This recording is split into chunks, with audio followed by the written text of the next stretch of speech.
é tentar discutir, pode passar, o novo ensino médio, né? O que é esse projeto que, aparentemente, a meu ver, caiu sobre nós, né? A partir de 2016, essa ideia de um novo ensino médio. Mas pensar, né, também esse projeto do novo ensino médio, as suas relações com a educação física, né? Eu devo adiantar a vocês que eu não tenho respostas exatamente, né? A gente está acumulando aí para ver como é que resolve essa problemática, né? Então esse seria o título porque eu acho que ao longo da conversa a gente vai entendendo por que eu coloquei violência do mercado ali nesse debate. Pode passar. Então, o objetivo é isso, né? Discutir uma concepção de formação de professores dentro desse contexto, né? E dentro desse contexto, qual o papel da formação de professores na contemporaneidade do capital do século XXI, nesse início de milênio, né? Segunda década do milênio. Pode passar? Mas especificamente, a ideia aqui é que a gente consiga buscar, capturar no movimento da história, nesse processo, quais são os elementos, né, que têm participado desse projeto do novo ensino médio. E fazer a seguinte pergunta: tomar a educação física nos seus elementos históricos como um campo de formação ou uma disciplina na escola que tem atendido historicamente a demandas do capital. Se a gente pegar a própria introdução da educação física no Brasil, na virada do XIX para o século XX, e a entrada no Estado Novo na escola, e ela tem se prestado a esse papel de servir as demandas do capital, me parece que uma pergunta é fundamental. Hoje, frente àquilo que a gente tem chamado de quarta revolução industrial, revolução 4.0, qual será mesmo o papel da educação física, né, na escola? Qual será essa função? Então, um pouco a gente vai atravessar aí, pode passar, a discussão, a apresentação, né, tentando pensar essa questão, o papel da educação física frente ao processo de avanço do desemprego no mundo, né, e as condições que o Brasil tem vivido nessa relação. Então, como é que a gente pensa, né, a escola, a educação física, a escola como uma instituição burguesa que historicamente se presta a formar, né, essa força de trabalho que entra e sai do mercado, né? Mas como pensar isso em tempos, né, de avanço da composição técnica do capital, ou seja, de introdução avassaladora de capital morto, de máquina, né, de tecnologia e que coloca à margem a força de trabalho humana? Qual seria ou qual será o papel da educação física nesse contexto, né? Tendo em vista que é uma disciplina que tem assumido um papel de forma crítica de formar corpos para entrar nesse jogo de produção. Pode passar. Bom, então no primeiro momento, né, eu tentei dividir a fala em 3 momentos. Se eu vou dar conta, eu já não sei, tenho que confessar para vocês, mas a tentativa é essa. No primeiro momento, pensar a conjuntura nacional, eu vou tentar ir ao objeto mesmo do ensino médio. E pensar na conjuntura nacional, como esse objeto se manifesta no primeiro momento e as mudanças, desde a sua manifestação como esse projeto, aos dias atuais. Num segundo momento, eu vou tentar fazer uma análise de conjuntura um pouco mais ampla, porque eu gostaria de dar foco a algumas questões. Primeiro, ao que a gente está chamando de quarta revolução industrial ou revolução 4.0, o seu impacto na educação, que já tem sido chamada pelos organismos internacionais por educação 4.0 ou escola 4.0, né? Para a gente pensar esse contexto do novo ensino médio. E eu gostaria de dar ênfase, né, num segundo momento, àquilo que o grande capital tem chamado de formação por competências. E a gente tentar juntos entender o porquê desse foco, ou desse enfoque numa formação que é diferente daquilo que a gente conhece tradicionalmente na escola, né? E com particular atenção para o que o grande capital tem chamado de competências socioemocionais. Qual a relação disso com esse projeto de novo ensino médio, para ser específico, né? Mas esse projeto está atravessando toda a educação internacional. Então, a gente vai tentar passar por esses momentos. No segundo momento, o que eu apresentei. Nessa discussão do segundo momento, eu vou tentar falar um pouco, me remetendo aos organismos internacionais, eu pretendo dar foco a uma entidade de âmbito internacional chamado Fórum Econômico Mundial. Mas a gente vai ter um momento específico para falar sobre ele, e no terceiro momento a gente vai voltar ao objeto novo ensino médio, já com alguns elementos tentados aqui ser trazidos ao longo da conversa para a gente pensar ele com mais propriedade. Então isso, são esses 3 momentos que eu vou tentar me debruçar. E para começar, pode passar, eu queria convidá-los a assistir um vídeo muito rápido para a gente voltar um pouquinho na memória e na história em 2016.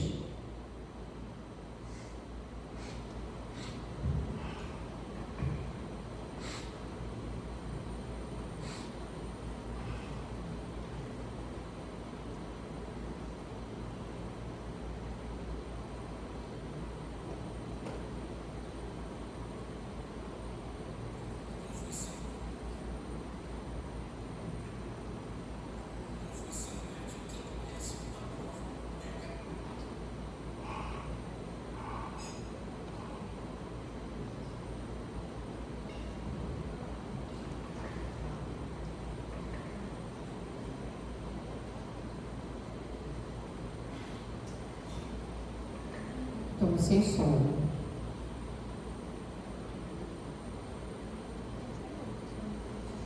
Novo ensino médio. Quem conhece? Aprova. Eu quero fazer jornalismo. Eu quero ser professora. É o que eu amo. E eu, design de games. Eu quero curso técnico para já poder trabalhar. Com o novo ensino médio, você tem mais liberdade para escolher o que estudar, de acordo com a sua vocação. É a liberdade que você queria para decidir o seu futuro. Quem conhece o novo ensino médio? Aprova. Acesse o site e saiba mais. Ministério da Educação, Governo Federal, Ordem e Progresso. Muito bem, ordem e progresso. Né? Então, gente, esse vídeo, esse comercial, né, ele circulou muito ali em final de 2016 e, pode passar a próxima, 2017. Ainda no governo Temer, né? E eu acho que eu vou concentrar o início da minha fala especificamente a partir de 2016, quando o país vive o fenômeno do golpe, né, que foi operado nesse país e que derrubou a presidenta Dilma Rousseff. Não vou entrar em questões para além disso, mas só estou deixando aqui minha posição que sim, eu concordo que foi um golpe.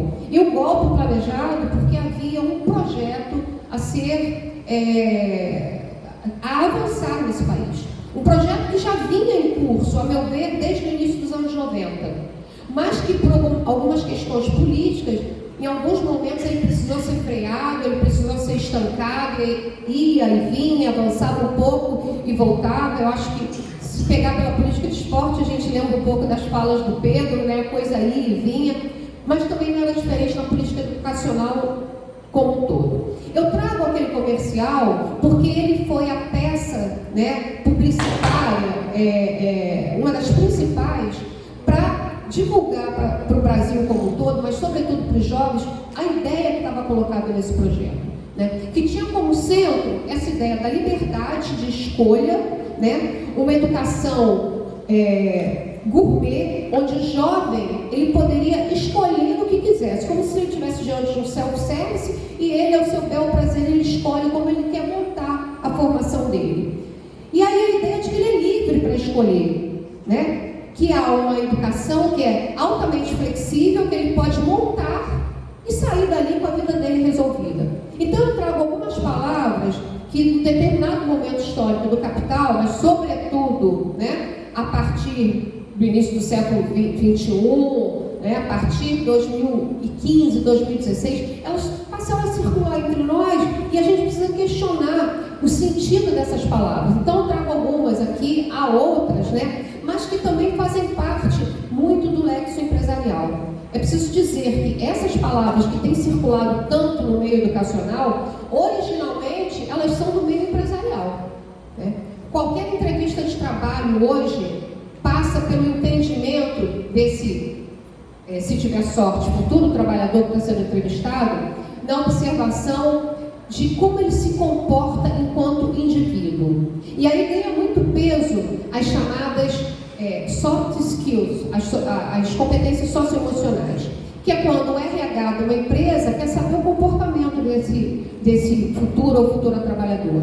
Como ele sente, como ele se comporta, como ele se relaciona com o outro, né? Qual o grau de resiliência ou de capacidade que ele tem de se envolver ou de lidar com situações adversas, né? Quais são suas emoções. Então é muito no campo da subjetividade, né? As hard skills, as empresas estão dizendo que sim, é importante saber a formação técnica, o grau de conhecimento desse trabalhador. As grandes empresas, corporações estão dizendo que é muito importante, mas nos interessa, a partir de agora, perceber qual o comportamento desse trabalhador, como ele se relaciona com o outro, né? Qual o grau de tolerância ele tem para suportar mudanças bruscas e drásticas, que são mudanças que estão diretamente associadas à velocidade da mudança no mundo da produção, que, sobretudo a partir de 2016, eu coloco esse marco, mas já vou dizer por quê. Obviamente que é sempre ruim colocar data, mas é um processo,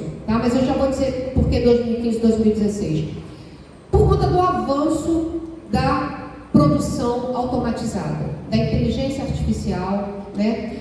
A gente já tem como uma realidade objetiva muitos sistemas produtivos ao redor do mundo de forma automatizada, quase 100% automatizada, sem um trabalhador ou um apenas controlando um grande computador, né?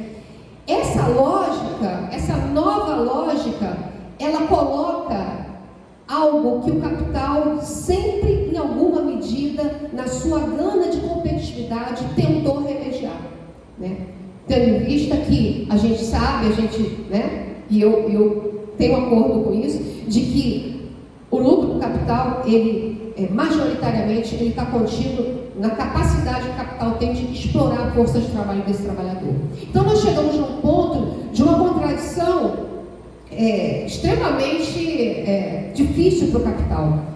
Na gana de competitividade, ele precisa inserir tecnologias cada vez mais avançadas na produção e, para isso, ele retira a força de trabalho, né? Negando a possibilidade de capturar valor novo. E tirar valor novo para o capital, ela só é feito quando retirado da força de trabalho. Então é dessa contradição que eu estou falando. O que o capital tem falado a respeito disso? Olha, é fato que a inteligência artificial, né, ela vai... alguns estudos têm sido feitos, tá, pessoal? Desde mais ou menos 2017, por exemplo, a Universidade de Oxford, desde 2017 tem publicado trabalhos mais ou menos assim, né? Que até mais ou menos 2030, 2035, cerca de 47, 50% das funções de trabalho que a gente conhece vão desaparecer. Até mais ou menos 2030, 2035. Que cerca de 60% dos jovens que se formam hoje, né, em alguma profissão, não vão poder exercer mais essa profissão daqui a mais ou menos 10, 15 anos, porque elas não existirão mais. Bom, obviamente que esses elementos poderão complicar, né, o próprio controle dos trabalhadores no mundo, para pensar em termos assim mais amplos. Então é necessário, né, e o discurso é bem esse, bom, se não há trabalho para todo mundo, é necessário, né, se a inteligência artificial já foi capaz de capturar o conhecimento, né, a forma de produção, é necessário que o trabalhador consiga ter alguma oportunidade, em alguma instância, algum espaço de trabalho, que ele tenha competências propícias para conseguir esse posto.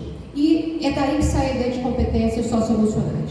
Então ele tem que ser um sujeito flexível para hoje ter o trabalho aqui, nessa condição, amanhã ele tem que mudar para outro trabalho e amanhã para outro. Ele tem que ter criatividade, ele tem que ter resiliência, né? Que vocês sabem, resiliência é um conceito, na verdade, salvo engano, né? Que acho que majoritariamente circula no campo da física, né, que é a propriedade de modificar, né, a estrutura de um metal e ele se molda a qualquer variação de temperatura. Então a resiliência é isso, como é que o trabalhador se adequa a qualquer tipo de mudança, né? A qualquer tipo de mudança e ele se enquadra. Então as competências socioemocionais, elas têm sido central, né, nas políticas internacionais e nacionais no momento conjuntural do capital em que o desemprego avança com a introdução da inteligência artificial. Dá uma passadinha, por favor, né? Então, antes de eu entrar nesse ponto, é assim, né? Se a máquina já tem conseguido capturar, e esse é um debate, é uma polêmica, de fato, a inteligência artificial é inteligente? A inteligência artificial vai conseguir tomar o lugar do humano mesmo? Né? Então, esse tem sido o debate. Agora, tem um outro, né? Se a máquina já conseguiu capturar o conhecimento, né, a consciência, vai conseguir capturar aquilo que é chamado de senciência, ou seja, o sentimento, a emoção, a experiência, né, o sentimento de amor, né, que eles chamam de empatia. Será que a máquina vai conseguir também capturar isso? Né? E aí eu me assusto muito, estava conversando outro dia, eu acho que com a Carol, que qualquer site que você entra para comprar alguma coisa, ou quando você compra, você recebe um e-mail te perguntando mais ou menos assim, qual foi a sua experiência? Né? E não é por acaso. Não é por acaso. Porque a inteligência também quer capturar os nossos sentimentos. Né? Então, essa é uma polêmica que está colocada, né? Se a máquina, além do conhecimento, vai conseguir capturar também aquilo que a gente sente, aquilo que a gente experimenta, aquilo que a gente se emociona, tá? Então, para pensar a ideia das competências socioemocionais no mundo empresarial e como que isso está sendo trazido para a escola, tá? E me parece que a gente precisa questionar. Bom, eu coloco esse projeto de lei aqui de 2013 para dizer que havia, desde 2013, no Congresso Nacional, especificamente na Câmara em Brasília, uma discussão por um novo projeto de ensino médio. Né? Então, alguns deputados tinham lançado, foi montada até uma comissão para discutir esse novo projeto, e vinha sendo discutido, porque a educação, o ensino médio sempre teve essa polêmica, né? Médio integral, né? A gente fez uma formação unilateral, então que não seja partido profissionalizante do médio. Então esse debate estava lá. Bom, em 2016, todo mundo, né, lembra do que aconteceu, essa discussão foi interditada. E, pode passar a próxima tela, né? Eu acho que houve um desajuste aí nas telas. Volta um pouquinho, por favor. Volta mais uma.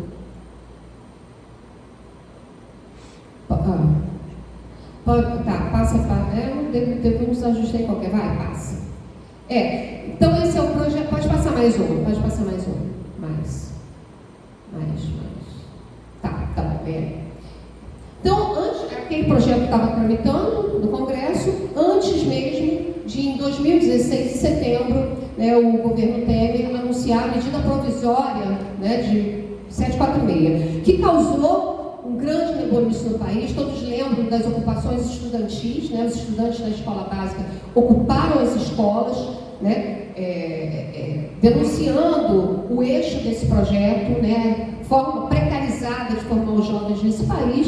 Né? Depois as universidades, estudantes da universidade foram ocupados, mas em fevereiro de 2016 a Lei 13.415 foi aprovada e é a lei do novo ensino médio e que fez uma mudança ampla na LDB. Vários artigos da LDB foram modificados para contemplar esse projeto do novo ensino médio, inclusive, e eu diria que sobretudo no que diz respeito à formação de professores. Né? Quando a gente pega lá o artigo, acho que 62, né? Em determinado parágrafo, acho que 8º, diz: a formação de professores deverá contemplar a aplicação da Base Nacional Comum Curricular na escola. Né? Então, o que está em jogo aqui com o novo ensino médio? A implementação da Base Nacional Comum Curricular na educação infantil, no ensino fundamental e no ensino médio. Eu abro um parênteses para a gente lembrar que, primeiro, em 2017, por conta dos embates que estavam acontecendo, primeiro foi publicado a Base Nacional Comum Curricular da Educação Infantil e do Fundamental, e só em 2018 foi publicado a do ensino médio, por conta dos embates. Tá bem? Bom, pode passar, por favor. Isso. E aí, no final de 2023, o MEC apresentou um projeto de lei, né, a ser contemplado na Câmara dos Deputados, para pensar um novo projeto de novo ensino médio integral. Né? E o governo tentou criar um GT para recolher contribuições e tal. Eu não vou avançar muito nisso, porque eu acho que também não avançou praticamente nada. Na minha avaliação, quem esteve à frente de todo esse processo, desde o Temer, aliás, antes, né, mas também dentro da disputa, eu acho que teve que pisar no freio, mas foi a entidade chamada Todos pela Educação. O Todos pela Educação sempre esteve à frente desse processo. Inclusive, apresentei lá no curso ontem que, como desdobramento do compromisso Todos pela Educação, tem um movimento que é também construído por dentro do Todos pela Educação, chamado Movimento pela Base. Então, houve um movimento Todos pela Educação para aprovação da Base Nacional Comum Curricular. Bom, esse projeto foi aprovado, esse projeto de lei foi levado à Câmara dos Deputados, apresentado pelo próprio Camilo Santana, e o relator era nada mais, nada menos do que o Mendonça Filho, que foi o pai do novo ensino médio desde 2016, enquanto ministro da Educação do Temer.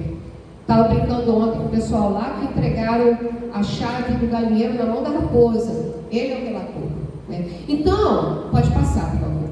Houve mudanças nesse projeto substitutivo, houve mudanças. E o que eu vi muita gente festejando é que aumentou a carga horária de 1.800 horas para 2.400 horas. Tá? Eu vou adiantando logo, assim que a gente pode também depois conversar, que me parece que essa ampliação, ela é uma vitória, mas ela também não é tanto, porque essas 2.400 horas de formação geral, ela vai estar toda atrelada à implementação da Base Nacional Comum Curricular no ensino médio, tanto no médio quanto no técnico profissionalizante.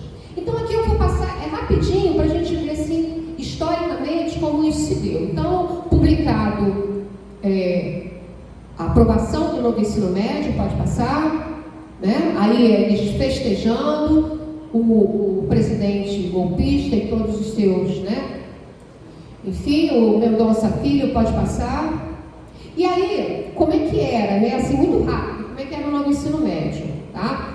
1.800 horas, 5 horas de aula por dia, né? E aí, nesse processo, e o próprio MEC hoje faz a crítica, que esse processo de implementação do novo ensino médio contribuiu para o fechamento de muitas turmas de EJA, né, que funcionavam à noite, e muitos jovens que não conseguiam dar conta dessa carga horária tão ampliada, certo? Uma outra crítica que o próprio governo, o MEC do governo Lula 3 faz, é que de uma desigualdade daqueles itinerários formativos. Estados que ofereciam até 33 itinerários formativos, enquanto outros sequer conseguiam oferecer um.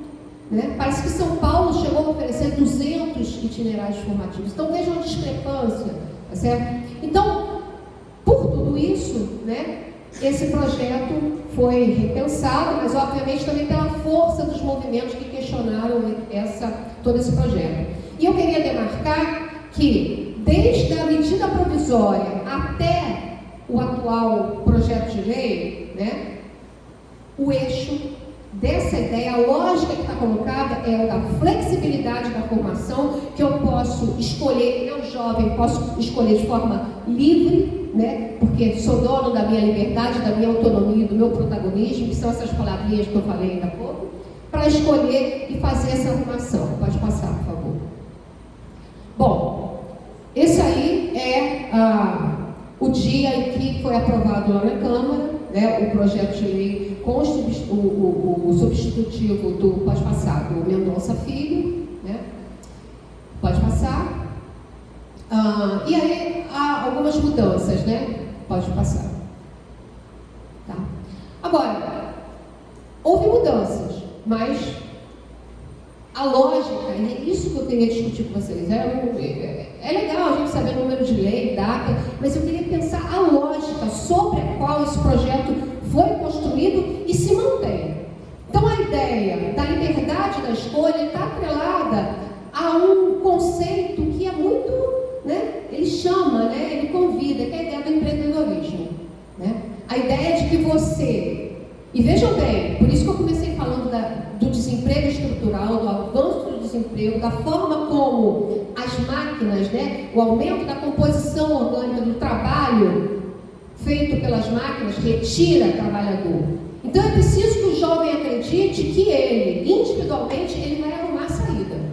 Então ele tem que ser um empreendedor para ter a resiliência, né, jogo de cintura para arrumar a saída. Então ele vai ser um blogueiro, ele vai ter hoje a criatividade de pensar na construção de um belo, quem sabe um carrinho para vender brigadeiro gourmet, né? Na minha terra chama sacolé. Eu tenho vários alunos que quando saem da faculdade ficam lá pela porta com uma caixa linda, maravilhosa. Uma tem uma bicicleta linda, né? Porque ela teve mais criatividade do que a outra que vende pipoca gourmet. Então essa é a ideia.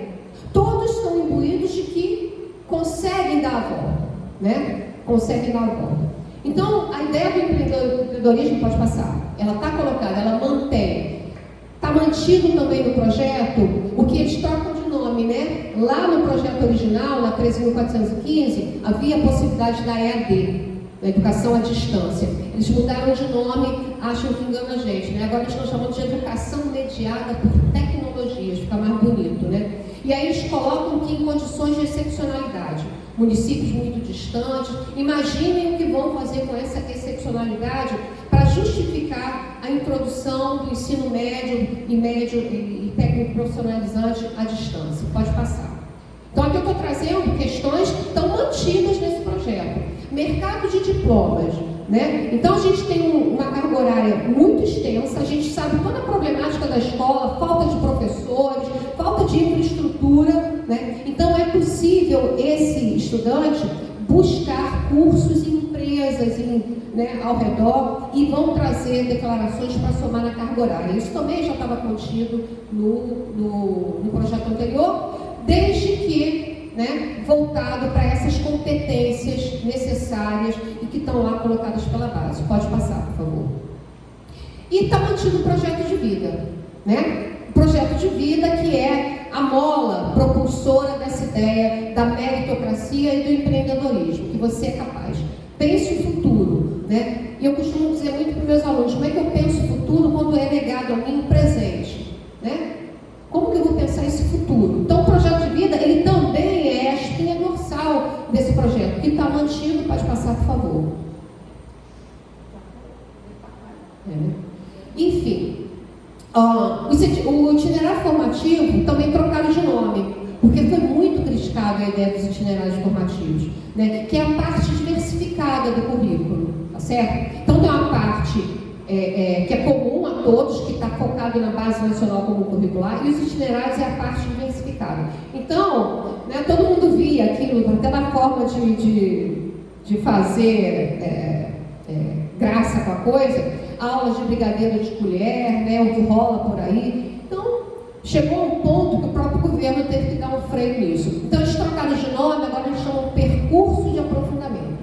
Cada escola vai ter que ter pelo menos 2 percursos de aprofundamento, mas que tenham relação com uma das 4 grandes áreas lá no ensino médio. Tá? Isso foi uma das mudanças, que também, na verdade, muda o nome. Pode trocar, por favor. Tá? Bom, estímulo às parcerias público-privada, que tem a ver com aquela tela anterior que eu coloquei, né? E está mantido o notório saber na educação técnica, na formação profissionalizante, o notório saber, né? Que é aquela pessoa que tem um conhecimento sobre determinada, tem habilidades e competências para determinada função no mundo do trabalho, e ele pode atuar como docente que também, a gente questionou muito isso, desde do projeto de lei, da medida provisória até a lei. Por favor, pode passar. Enfim, em síntese, né, fazendo um resgate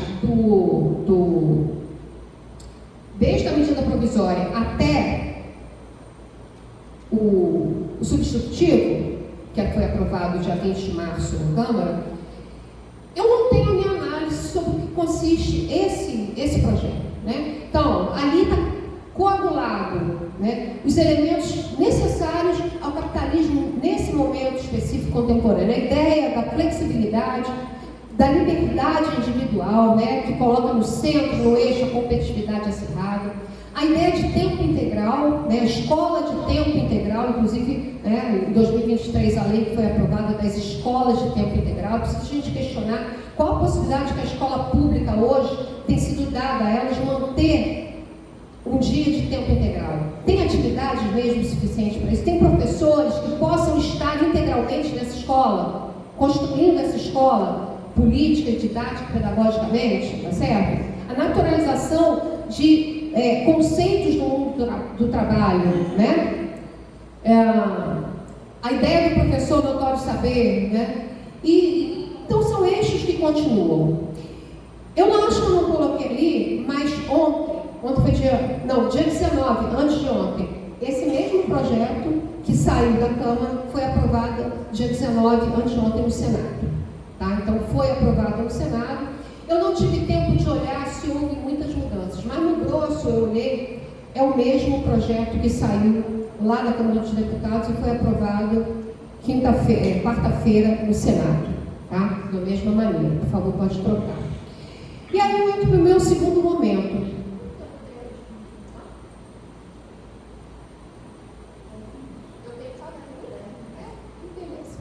Bom, eu queria focar, tá? O Silvano está falando que se eu precisar uso mais, a gente encolhe a conversa. Eu queria focar nessa entidade internacional que a gente, desde os anos 90, quem trabalha com educação, política educacional, a gente fala muito em Banco Mundial, Fórum FMI, né? Unesco, OCDE, né? OCDE, então, principalmente do início do século, da segunda década do século XX para cá, a gente fala muito.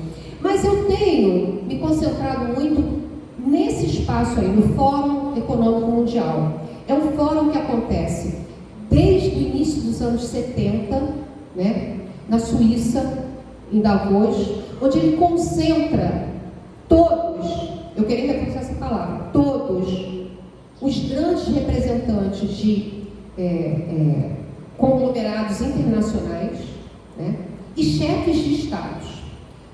Então, desde 1971 acontece esse fórum, né? Vocês já devem ter visto na televisão que há também muitas manifestações contrárias, né? Porque lá se concentra naqueles dias, é uma semana de fórum, os principais governantes, né? Como esse ano foi Biden e todos eles, enfim. Mas é dali, é desse lugar que é pensado, entre outras coisas, como a classe trabalhadora tem que ser, vou usar uma palavra ruim, né? Modelada para dar conta da produção no determinado momento que o capitalismo está na sua fase de desenvolvimento.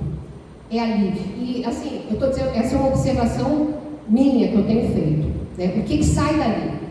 E como o que se sai dali, por exemplo, é assumido pela OCDE, é assumido pelo Banco Mundial, é assumido pelo BID, o Banco Interamericano de Desenvolvimento, é assumido pelas políticas públicas brasileiras, em particular pelas políticas públicas de educação no Brasil.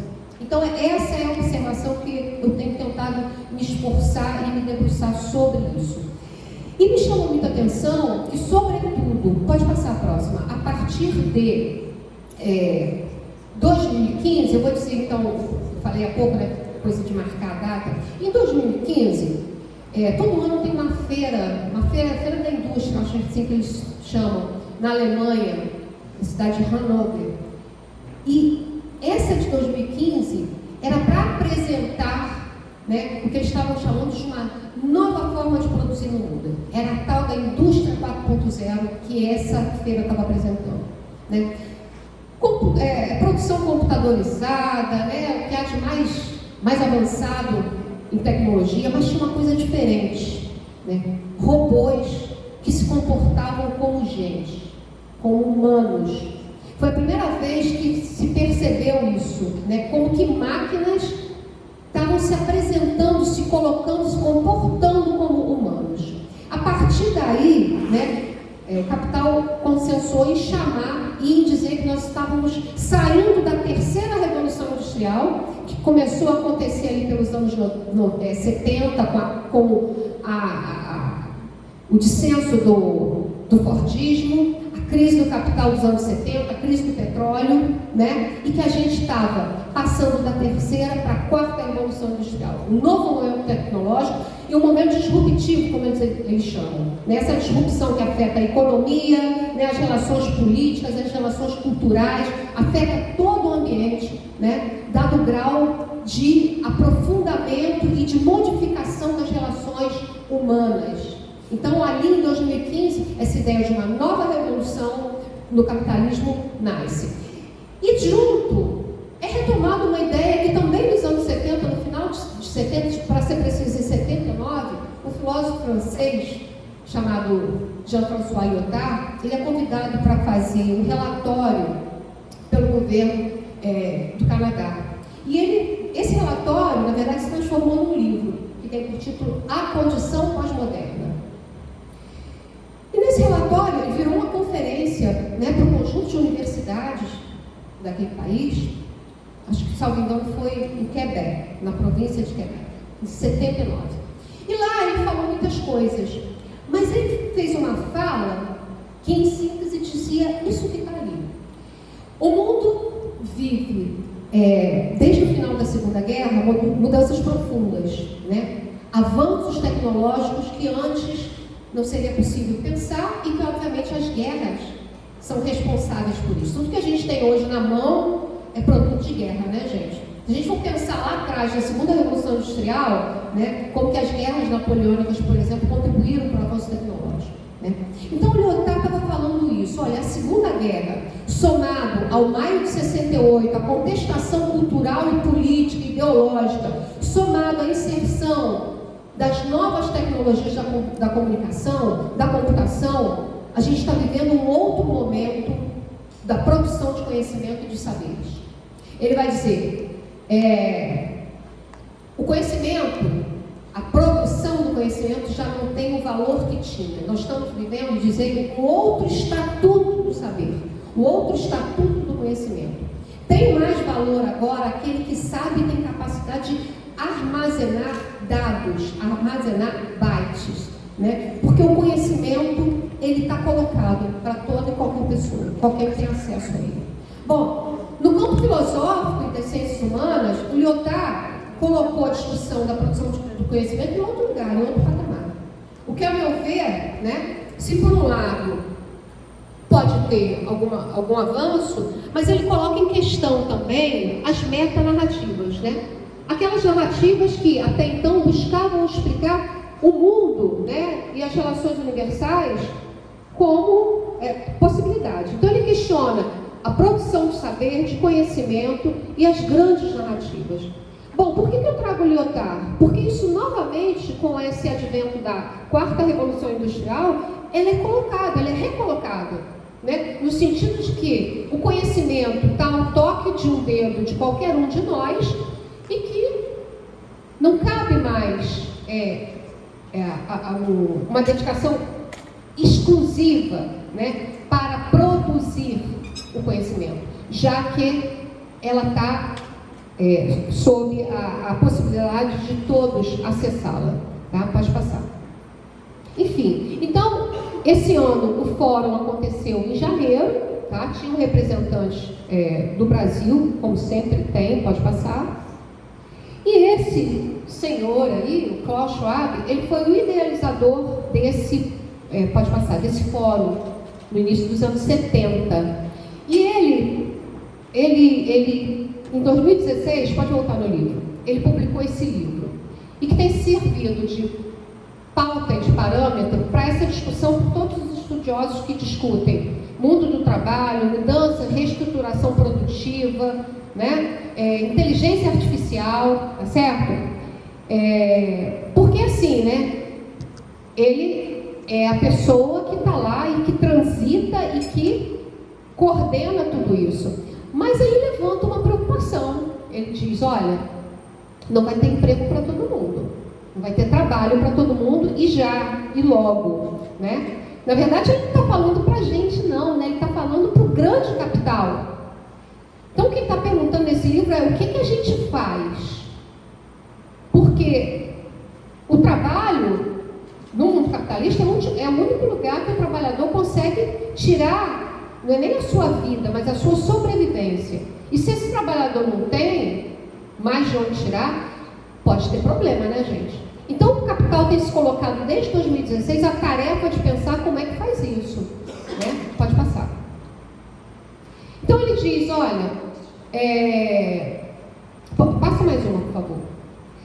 Que nenhuma das revoluções anteriores, nem a primeira, nem a segunda, que teve um tempo, né, bastante longo da primeira para a segunda, um tempo menor para a terceira, mas que nenhuma delas viu ou teve diante de uma velocidade tão grande e de uma amplitude tão, né, extensa nessa mudança das tecnologias, né?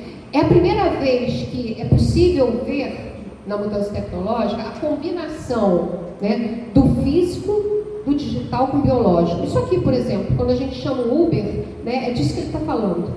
É a primeira vez que essas mudanças tecnológicas conseguem colocar no mesmo espaço, né, o domínio físico, o digital e o biológico. Pode passar.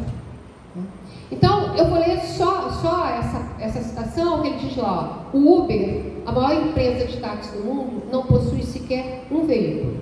Facebook, proprietário de mídia popular do mundo, não cria nenhum conteúdo. Alibaba, o varejista mais valioso, não possui estoques.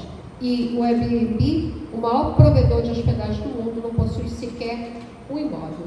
Mas são as maiores, se não as maiores, uma das maiores empresas do mundo, né, que controlam o trabalhador lá na ponta 24 horas. É de controle que a gente está falando, né? Pode passar.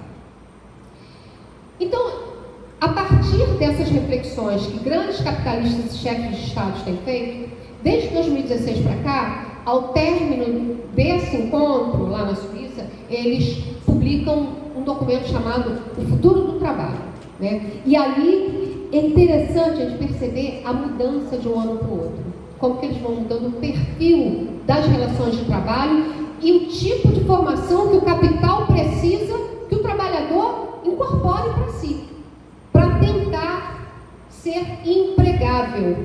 E aí que entra a ideia das competências socioemocionais. Porque eles declaram, se o computador já capturou a subjetividade do trabalhador, né, ele tem que ter criatividade para tentar, com resiliência, empatia, amabilidade, né, se arrumar um lugar, se virar nos 30, né, assim que o moço lá de domingo à tarde falava. Brinquei com a turma essa semana que não é por acaso. Nem o Big Brother é por acaso, tá, gente? Parem para pensar se não há uma nova lógica no paredão ali. Aquele sentimento todo que está colocado. O cara, né, eles botam no paredão, só não fuzilam, mas vai para o paredão. Mas é o amor, o sentimento, e chora, e ai, meu amigo. Não é por acaso. Aquilo ali é uma manifestação, uma reprodução do mundo empresarial, que naturaliza as relações do trabalho. E que precisa ser assim hoje. Por favor, pode passar. Eu vou correr agora, tá, gente? Então, aqui são dados, tá? Dessa edição de janeiro. Os documentos são disponíveis, pode passar. A maioria deles está em inglês. Tem sempre o prefácio executivo, a gente sempre consegue em português, mas o documento todo está em inglês. E aí, vamos lá. Bom, esse ano foi publicado o relatório de riscos do mundo. Volta uma tela, por favor. Esse relatório, The Global Risk Report 2024. Pode passar. Em síntese, o foi tirado de todo aquele conjunto ali de uma semana é que a crise do capital é avassaladora, sobretudo após a pandemia. O grau de miserabilidade no mundo, né, já é algo que o capital já está sem saber como que vai lidar com isso, né? Pode passar. Eu queria passar mais uma, né? Então, só um instante. Então, a pandemia, para um sistema que já vinha capotando, né? E é bom a gente lembrar que as crises do capital, elas se dão, né? Mas depois que mais ou menos essa crise é resolvida, você não volta ao patamar anterior. É crise sendo restabelecida em cima de crise. É crise em cima de crise. Você não resolve a crise e volta, né? Até porque as crises não são solucionadas efetivamente. Então, eles entendem isso, que a pandemia alavancou a condição de miséria e de pobreza no mundo, né? Os boletins de pobreza da ONU, que são publicados anualmente, demonstram isso, né? Eles não escondem isso. Pode passar. Tá. Bom, e aí... esse relatório da Oxfam, que também transita por dentro do fórum, pode passar, traz dados interessantes, né? Que a ideia de como que a pandemia aumentou o abismo entre riqueza e pobreza, né? Então, esse relatório diz que a riqueza extrema e a pobreza extrema avançaram na mesma proporção, pela primeira vez pós-pandemia, né? Nos últimos 25 anos. Pode passar. E eu queria trazer esse dado assim, mais consolidado para vocês.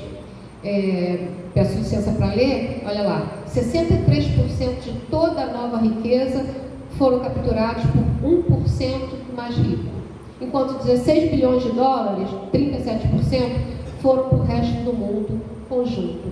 É uma coisa absurda, né? É uma coisa que é real, mas que a gente precisa, enquanto classe trabalhadora, pensar como é que lida com isso, tá? Pode passar, por favor. Acho que tem um gráfico ali. Bom, é disso aqui que eu falei. A preocupação central, então, daqueles senhores e senhoras, né, que constituem esse Fórum Econômico Nacional, e eu trouxe entre aspas, porque é um conceito deles, é como que lida com a polarização social frente, né, ao acúmulo de riqueza e o abismo criado entre a massa empobrecida. Como que lida com isso? Pode passar, né? Então, aqui é uma síntese daquela tela anterior, né? E que até 2030, pode passar, o capitalismo já deve conviver com o seu primeiro trilionário no mundo, tá certo? Bom, no entanto, foi tocada a questão do abismo produzido entre riqueza e pobreza. Mas isso não foi o centro, porque para resolver essa questão, eles teriam que conversar em divisão de riqueza. Mas o capitalismo não pode discutir sobre divisão de riqueza. Então, qual foi o foco? E que não é mentira, mas o foco da discussão foi concentrado nas questões climáticas, né? Que para o capitalismo ela pode promover deslocamentos profundos, né, de países para outros, com grandes massas de populações procurando outros lugares para morar, por conta das crises e das tragédias climáticas, tá certo? Pode passar, né?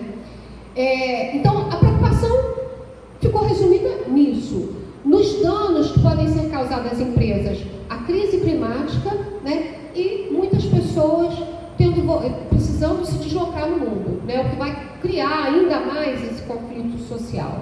Pode passar. Então, qual foi a saída? A saída, já que eles não podem falar em divisão de riqueza, foi retomar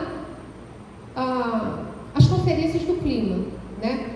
E eles voltam não só a COP28, mas a COP21, aquilo que ficou conhecido como Acordo de Paris, em 2015, que é a tentativa que o capital precisa fazer, e aí eu só não sei como, né?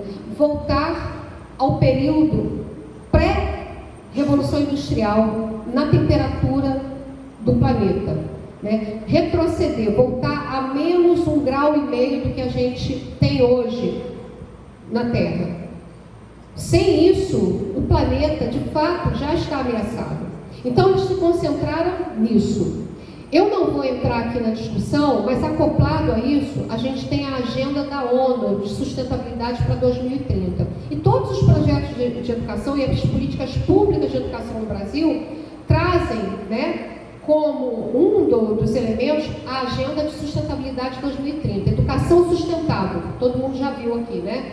Que faz parte dessa ideia, né? Pode passar.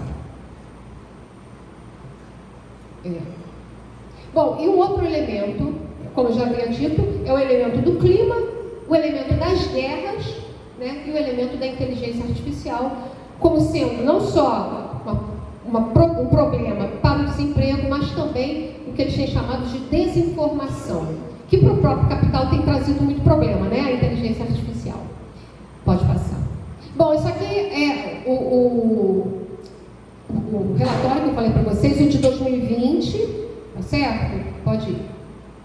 E agora eu vou andar um pouquinho mais rápido. Você passa tela a tela, mas eu queria que a gente chegasse numa tela que vai estar escrito um terceiro momento, para eu tentar fechar aqui minha ideia. Devagar, um pouquinho só. Bom, esse aqui é o de 2023. Passamos. Eu não vou poder entrar nisso, mas eu queria dizer para vocês que de toda essa discussão que eu fiz, né, que eu tentei trazer, é de lá também que sai a ideia da escola do futuro, né, programada e pensada em cima da escola 4.0. Então, é a escola 4.0 para uma educação 4.0 que precisa de um professor 4.0, formado nessa perspectiva. Pode passar, né? Eles resgatam a ideia das taxonomias. Todo mundo lembra aqui das taxonomias de Bloom? Eles resgatam nos documentos o ensino por taxonomia, porque é o passo necessário para trabalhar com as competências, que você vai, né, colocando gradativamente, né, competências emocionais, de conhecimento. Então, eles resgatam isso, as taxonomias. Pode passar. Enfim, e aí muitos elementos do Fórum Econômico Mundial, não só pensando, mas construindo políticas para os países signatários da OCDE, tá? Os 193 países signatários da OCDE e os 5 territórios. Pode passar. Então, ó, força de trabalho e emprego, capacitação para educação, vamos passando. Bom, e um livro sobre o qual eu me debrucei para escrever um artigo, foi um artigo que eu acho que eu levei para o Combraça no passado, tá? Que está todo em português, porque, eu vou até chegar perto, a pontinha de luz não está aqui, que no Brasil foi implementado pelo Instituto Ayrton Senna, que é, vou usar a palavrinha, né, parceiro da OCDE, do Fórum Econômico Mundial no Brasil, e membro do Todos pela Educação.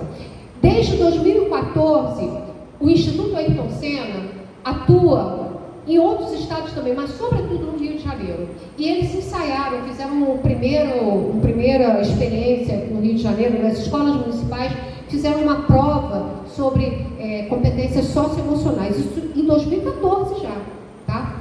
Então, pode passar.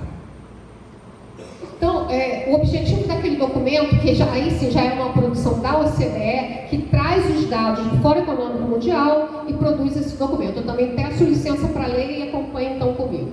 O Centro de Pesquisa e Inovação de Educação da OCDE realizou uma pesquisa-ação em 11 países sobre desenvolvimento e avaliação de competências de criatividade.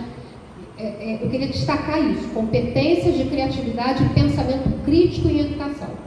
O objetivo da iniciativa era desenvolver uma linguagem ou uma gramática e um entendimento comum sobre o que significa a promoção de competências de criatividade e pensamento crítico no ensino fundamental e no ensino médio. Pode passar, por favor.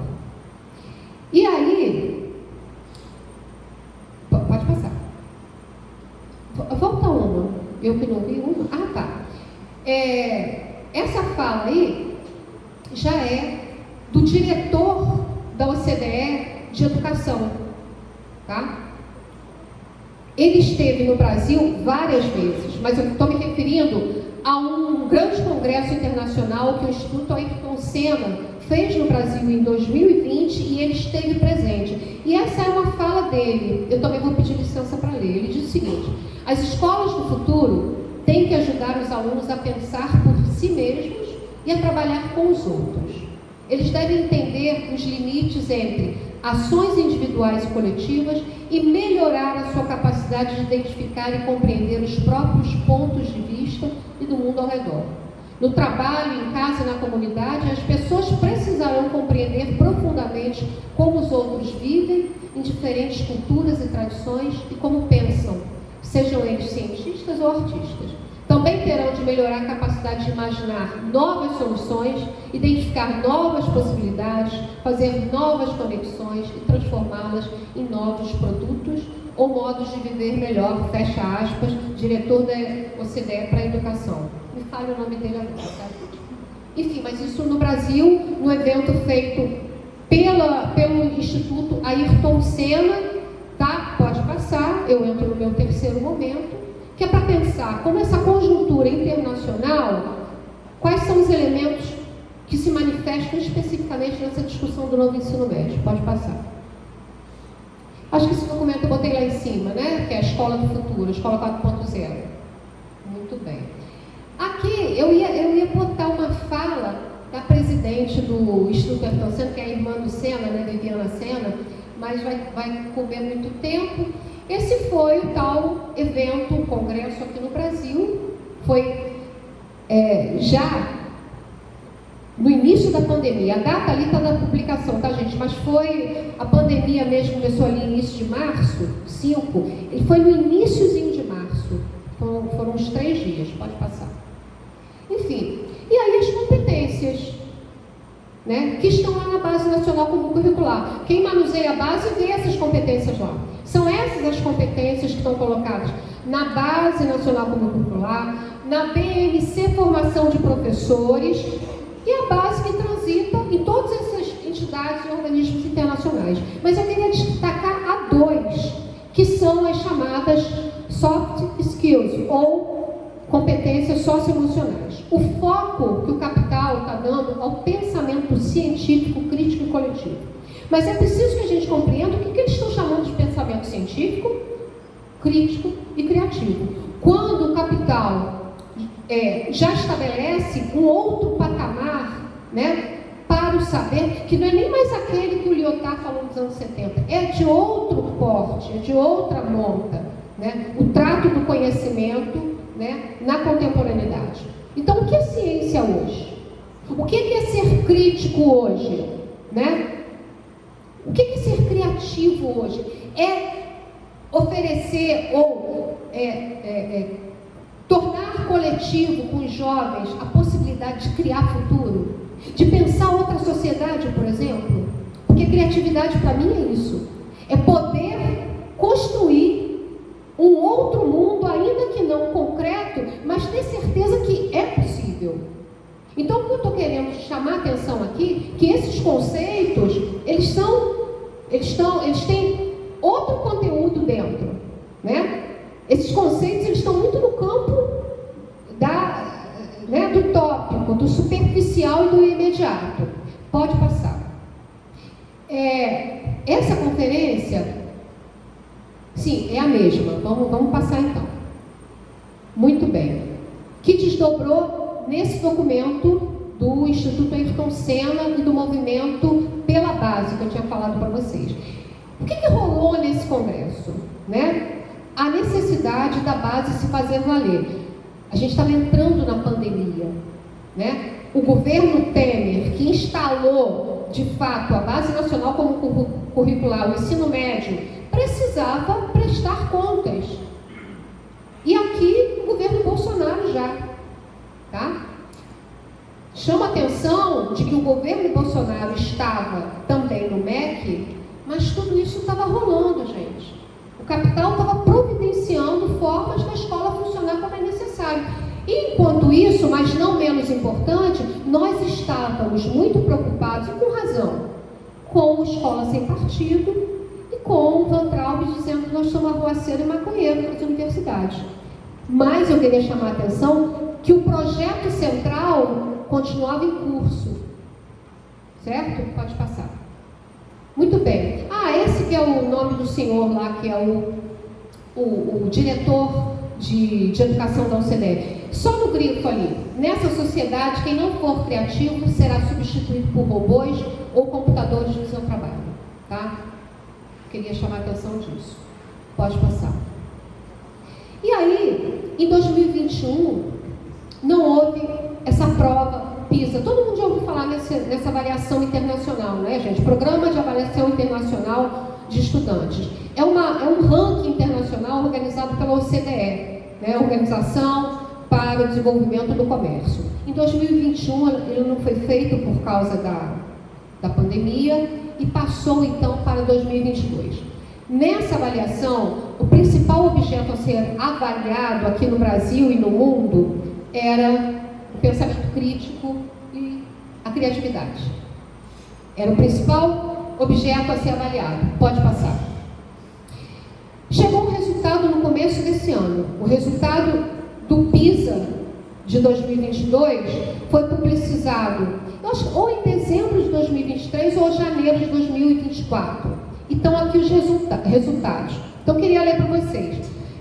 O PISA, naquele momento, queria observar pensamento crítico e criatividade, e vocês sabem que a prova é sempre para avaliar matemática, português e ciências, né? O resultado de matemática veio dramático. Olhem lá, como sempre, né? Ó. E aí, ali a gente está relacionando a prova de 2018 e a de 2022. Tá? E a posição do Brasil entre um ano e outro. Tá dando para ver bem daí, gente? Ou eu preciso ler para vocês? Tá dando para enxergar? Então, reparando ali que em relação a 2022, né, tem uma diferença, mas que a colocação do Brasil ainda, né, é bem a desejar. Vamos lá, outra. Né? Em leitura, tá? Em 2022 a média foi 410, né? A média da OCDE é 476, né? A média no Brasil em 2018 413, a média da OCDE é 487. Então percebam que a ideia do governo é sempre comparar a média do Brasil com a média da OCDE, tá? Pode passar. E em ciências também, o Brasil está bem atrás da média dos países da OCDE, tá? Então, tanto em 2018, quanto mais ainda em 2022, bem abaixo da média da OCDE. Pode passar. O fato é que esses resultados chegaram e imediatamente o MEC achou a solução para resolver a questão da matemática. Óbvio que eu estou falando imediatamente, tá, gente? Para a gente ficar mais animado. Mas qual foi a solução? Todo mundo acompanhou que o governo Lula inaugurou uma faculdade de matemática no Rio de Janeiro. Vocês viram isso? Não? Uma faculdade de matemática. Logo após, gente, obviamente que o resultado chega para a gente muito depois, né? A OCDE já deve ter puxado a orelha do governo bem antes. Como providência, o governo Lula, junto com essa simpatia, que é o prefeito do Rio de Janeiro, inauguraram agora, dia 2 de abril, a faculdade, pode passar, de matemática, né, estudo de matemática aplicada, IMPATEC, bem na região central do Rio, a região portuária, que vocês devem conhecer, que foi toda derrubada e construída espigões enormes no momento das Olimpíadas, né, e da Copa do Mundo. Tudo foi demolido, as populações que moravam ali, até hoje ninguém sabe para onde foi, e é nesse centro nervoso ali no Rio de Janeiro que plantaram essa faculdade. A cada ano serão matriculados 100 alunos que receberão bolsa e terá moradia, segundo o governo, né? E o que vai ser um repositório dessa faculdade? Aquela avaliação que tem há muito tempo no Brasil, a OBMEC, Olimpíadas de Matemática, que todo mundo já ouviu falar. O governo vai pegar os primeiros colocados de cada estado e vão matricular nessa faculdade. É necessário que esse país, né, para atender o ranking internacional e sinalize para o grande capital que pode vir para cá, né, explorar a força de trabalho, que tenha, né, trabalhadores formados nesse sentido. Na hora da conversa, se der tempo, vocês me perguntam, mas isso é ruim, Adriana, é bom? Acho que a gente precisa um pouco conversar sobre isso. Vai. Esse é o prédio onde vai funcionar a faculdade. Enfim. pouquinho atrás, né? O Instituto Ayrton Senna, ele continua. Esse foi um evento que o Instituto Ayrton Senna, um grande evento, fez online para formação de professores. Tá? Eles criaram uma plataforma chamada Plataforma Humani para formar professores de forma online, tanto para mobilizar competência em seus alunos na escola, como se formar com essas competências. Tá? Nesse evento online, estiveram lá presidente do Conselho Nacional de Educação, né, o ministro da Educação, todos estiveram lá nessa atividade, em defesa, inclusive, naquele momento, da BNC Formação de Professores. Eu vou avançar, gente. Pode. Bom, disso tudo, em termos de formação de professores, a gente tem uma série de conceitos agora para esse professor 4.0, né? Que a ideia desse professor tradicional que nós conhecemos, que nós somos, vai ficando à margem.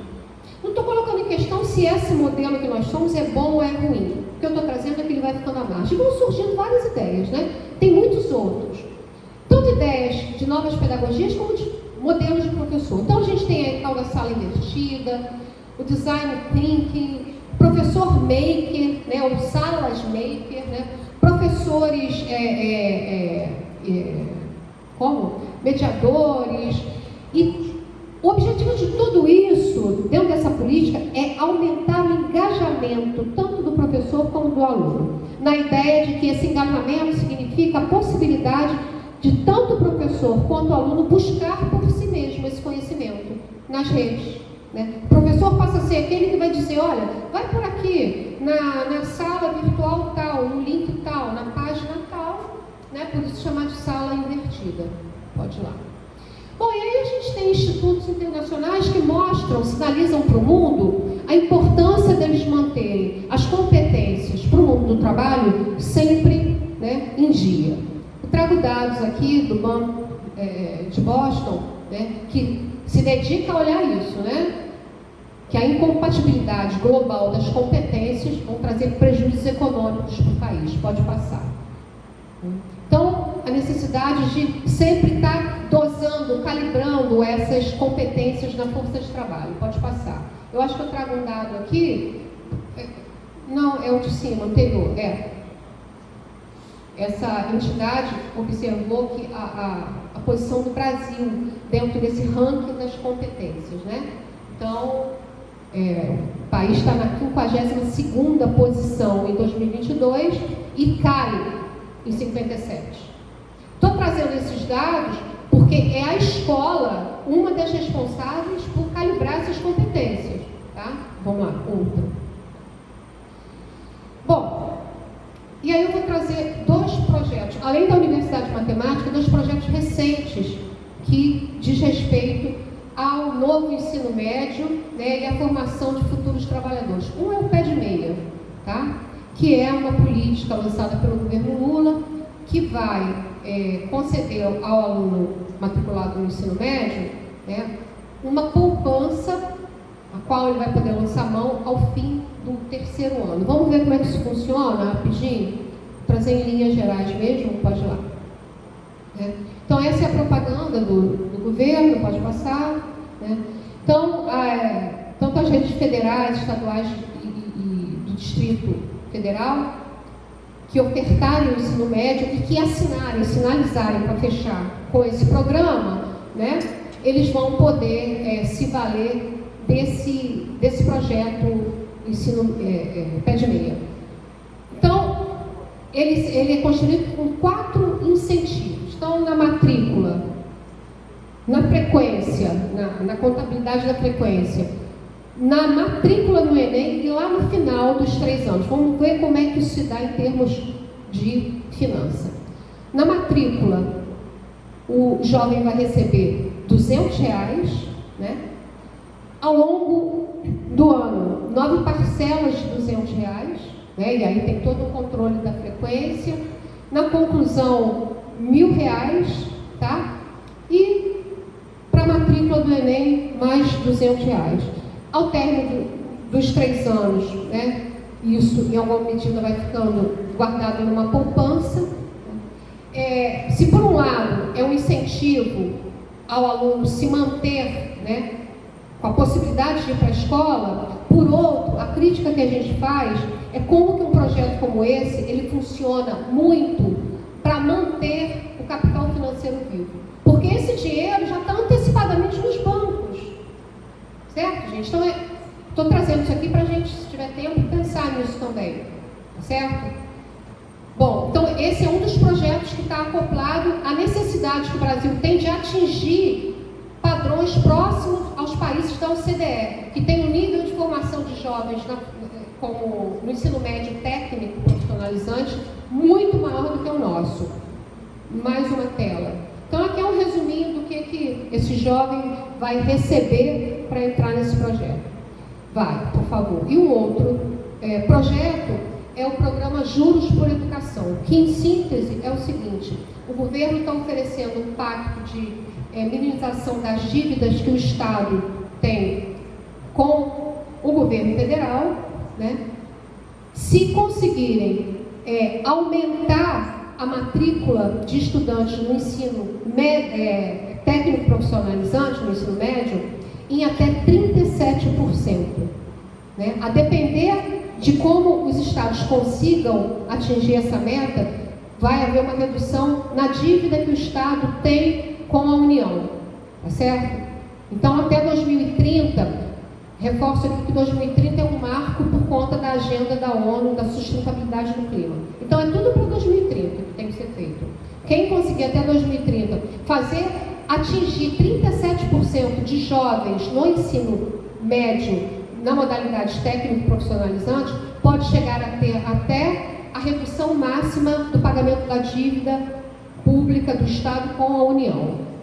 Os principais devedores, pode passar, são Rio de Janeiro, São Paulo, Rio Grande do Sul e Minas Gerais. Tá? A gente tem acompanhado, por exemplo, o que o Cláudio Castro, que é governador do meu estado, tem feito com a educação, e o Tarcísio, né, em Brasília. O Tarcísio tem implementado o ChatGPT-4 nas escolas, né, iniciando o processo de substituição de professores. Está reformando todo o conjunto de escolas do Estado para entregar para a iniciativa privada, para as fundações, mas já vai entregar reformado. Né? Então, esse é um programa que a gente tem que ficar atento. Tá? Pode passar. Aqui é detalhando o percentual, né? Quem pagar 3% por ano vai ter uma redução, né? Vai ter uma economia de 50% no pagamento dessa dívida e assim sucessivamente, os acordos que o Estado devedor vai poder fazer com a União. Passa mais uma, por favor, e depois eu vou voltar a esse. Tá, volta então. Finalizando, sem finalizar, de tudo isso que eu falei, e que eu tinha dito lá no começo, que eu não tinha a resposta exata, dentro desse conjunto de mudanças que a gente está vivendo no capital, nós, professores, em particular, nós que somos professores de educação física, precisamos perguntar, e precisamos pensar mesmo e agir em nome da nossa formação. Como fazer para que a nossa formação seja uma formação cada vez mais consolidada, mais voltada para a compreensão do mundo e das suas contradições. Né?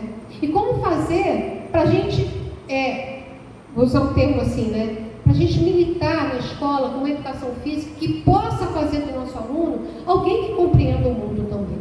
Porque eu fico pensando que dentro de uma conjuntura na qual as chamadas competências socioemocionais são majoritariamente reivindicadas, desde o campo empresarial ao campo educacional, a educação física me parece que vai e volta, retira-se da LDB, joga no ensino médio, tira do ensino médio, volta de novo, voltou outra vez para o projeto de lei que está transitando, né, e que foi aprovado no Senado, como eu falei. Voltam as disciplinas, a educação física também. Mas qual educação física esse projeto de capital precisa hoje? A educação física crítica que a gente defende? Ou uma educação física que, se muito, ajude a conformar essas competências emocionais que me parece que muitos já vêm fazendo há muito tempo, que é aquela educação física que é a melhor disciplina da escola. É o tio e a tia que quando vem na esquina, né, muitas das vezes o aluno vem buscar lá no portão, na esquina, mas exatamente porque é o momento, né, da emoção poder se fazer valer na quadra, né, e que é fundamental. Vejam, esse tipo de sentimento, emoção, experiência é fundamental, mas ela deixa de ser fundamental quando ela é partida, quando ela é utilizada simplesmente para conformar comportamentos.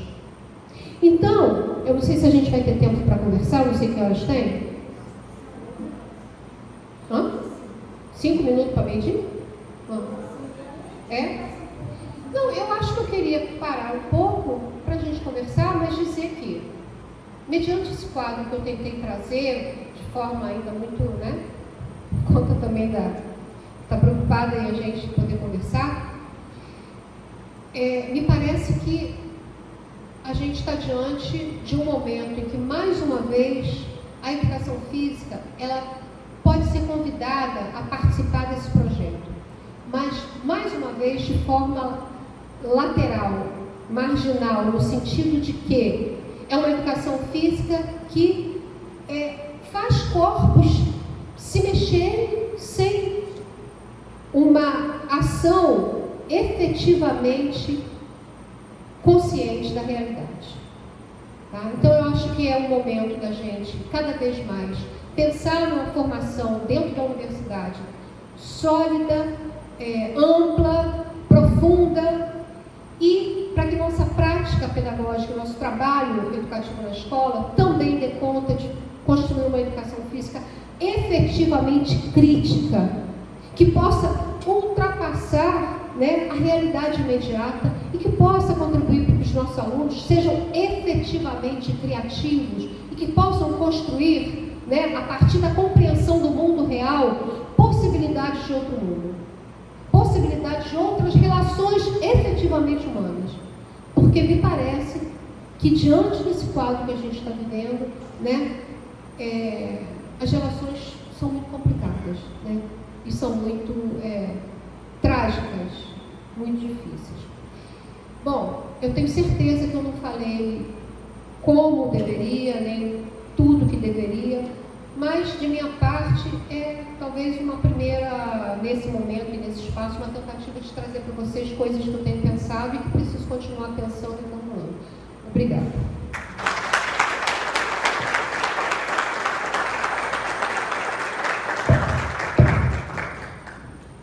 Agradecer à professora Adriana por esse panorama, né, que ela nos trouxe sobre a ação do capital, aí, sobre a educação, sobre o ensino médio e, consequentemente, sobre a educação física. Eu acho que abrir esse momento para algumas falas, a gente está com...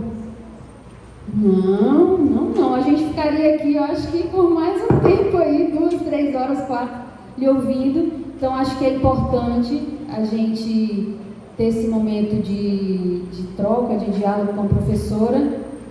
Acho que abrimos 15 minutinhos para essas falas. Já temos aqui Laene como inscrita, temos um colega. Vamos começar?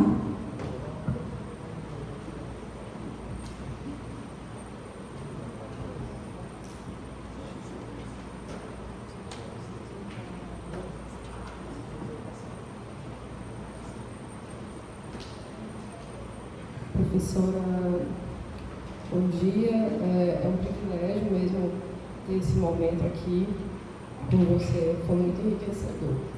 E esse tema ele me é muito caro, muito valioso, né? Eu estou terminando a graduação e tenho estudado no ensino médio. Talvez a minha pergunta e a minha colocação não tenha uma resposta, visto que é um assunto muito vivo, ele está acontecendo, né, durante essa semana.